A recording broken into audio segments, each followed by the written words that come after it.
This is the new Mercedes E-Class, and it continues to carry the burden of bringing in sales for Mercedes. It has to continue to be the highest selling car, like the outgoing model, and to do that, Merc has given it or equipped it with all that it needs. So it is longer than before, it sits on a longer wheelbase, it's more spacious, it's more comfortable, and it has more tech on board as well.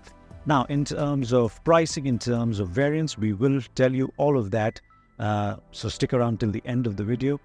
But this is a car that is in part evolution and in part revolution, but overall a very strong package.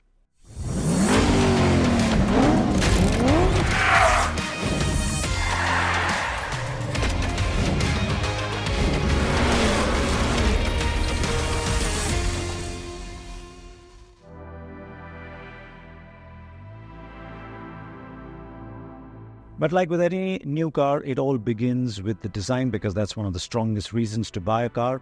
Now with the E-Class, there wasn't anything really broken in terms of design, at least for the customers. We found it a little odd in terms of proportions. And when you look at the new one, it is quite similar in that sense in terms of the silhouette and all of that. So clearly, Mercedes has got with the fact that if it's not broken, why fix it? But there are some strong changes. You can see the headlamp is totally new. You've got a new grille now. And overall, it gives you that sort of fresh appearance that a new generation car needs. And then when you come onto the side, you will find that the alloy wheel design has also changed. And then further down, even though the silhouette is more or less the same, you've now got door handles that are flush with the door. And they have lighting at the back. So that's a nice, neat, tech, expensive element to it. And then when you go to the rear, you also have tail lamps that have the TriStar motif in them. But overall, this design, on the outside at least, comes across as something that is more on the facelift end of thing, a big facelift, rather than being a completely new generation car. But of course, all that changes when you step inside.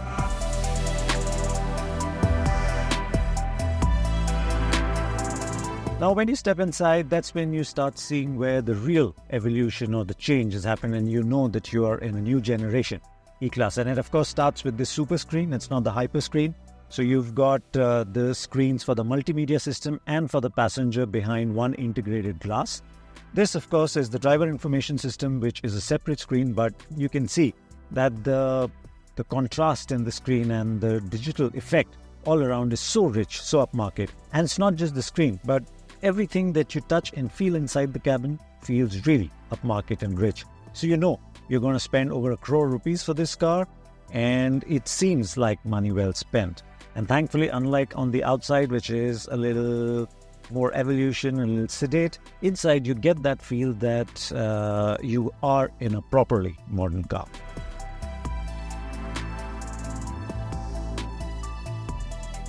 Now, here are some features that you must know about the new E-Class, apart from this lovely touchscreen system, which has the promptness and feedback that you'd expect in a high-end smartphone. It's not laggy at all, so it's nice to use, it's intuitive, you enjoy using it.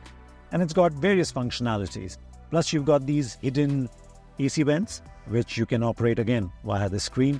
And you've got ambient lighting, 64 colors thereabouts, and that runs in 2 stages, so it gives you that sort of deeper and effect of having more space.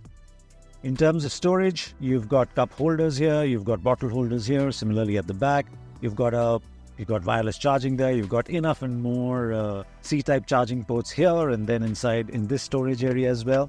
So even in terms of practicality, you're not really short on anything. We also like the sunroof.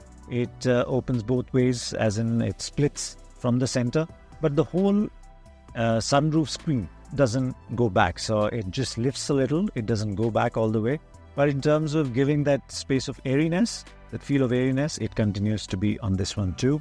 You've also got a selfie camera here, which you can use for Zoom calls when you're not driving.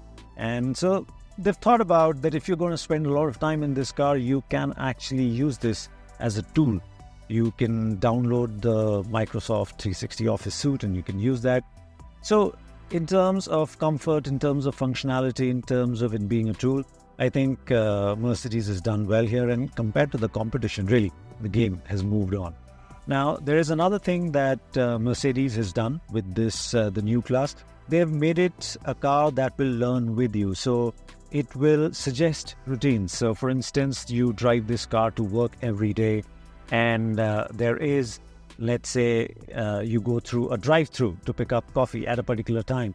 So it will use your GPS location, it will use, the timing and all of that, and say, okay, and probably give you the option of, once you arrive here, do you want your window to go down automatically so you can reach out and get your cup or make a payment. So it's just an example. And you can do a lot more things with that, not just that are initiated by you, but the car too will suggest depending on your usage pattern. So this is something that we found really interesting. Of course, we'll have to try it when we drive it, when we spend time with the car. But it's a nice intuitive thing where the car is giving back to you, and so it's making it a more holistic, involving experience. So that's good. That's something we're really looking forward to. But yeah, overall, the new E-Class has become much nicer on the inside, and especially when you look at the competition at hand. I think the game's really moved on.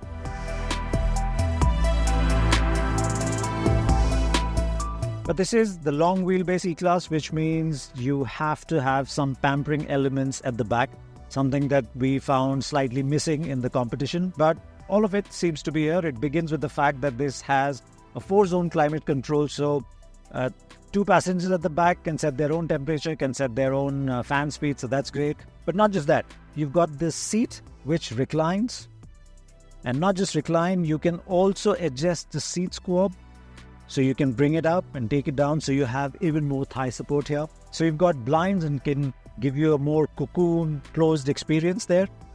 And these are things that you expect. The blind is not just here, it's also at the back, and even the quarter glass at the back, it's got a manual thing, but it's there so you can have that feeling. And the E-Class also now gets these comfort cushions, so overall the seating experience gets enhanced. This is a nice place to be. The wheelbase has gone up compared to the older car. Not that the older car was short on space. Here again, tremendous amount of space for your knee room. Of course, the person sitting in the center is going to have a very, very hard time because it's impossible. I mean, it's quite difficult to move here, and it'll be a tight fit, but that's probably not the rationale behind this car. But if you're seated here or here, then you've got lots of space. You've got lots of, I'm 5'8", got decent headroom. Enough shoulder room between 2 passengers. And this is a good color too, the mocha brown. So again, if you're looking for rear seat comfort in this category, I think Mercedes continues to rule the roost in a sense, and that's a nice place to be. Yeah.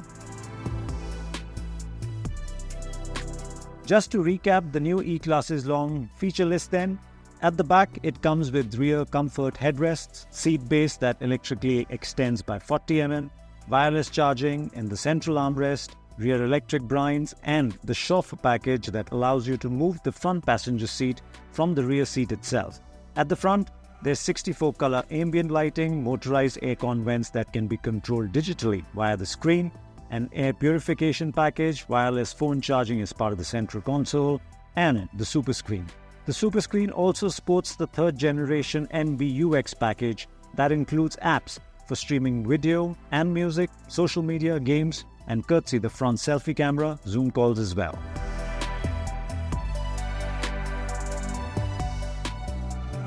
The new E-Class comes with 2 engine options. There is a petrol and a diesel. Both are 4-cylinder engines. The 4-cylinder petrol also comes with an integrated starter generator, which is also true for the diesel. And this integrated starter generator gives an additional boost of 205 Newton meters to both the petrol and the diesel engines. Both these engines are mated to a 9-speed automatic, and you can use pedal shifters on the steering to shift gears.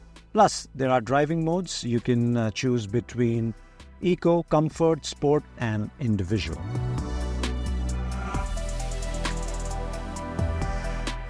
Now, what do we think about the new E-Class as far as our first impressions go? Of course, we haven't driven the car. We've only seen it here in this cabin. So, it is a strong package. It's only got one diesel and one petrol engine option. You can only buy it in one trim. And Mercedes says that, of course, the pricing will go up because it's packed with so much more tech now. But the price increase will not be significant. So maybe between 80 and 85 lakh ex-showroom is probably a good sweet spot to have. And honestly, there are very strong reasons to buy the new E-Class and very few reasons not to buy it. I mean, there are some things that we don't like about the car, which, they've continued from the older car. For instance, the engine options, just you've got one petrol, one diesel, but nothing, those engines aren't really anything to talk about.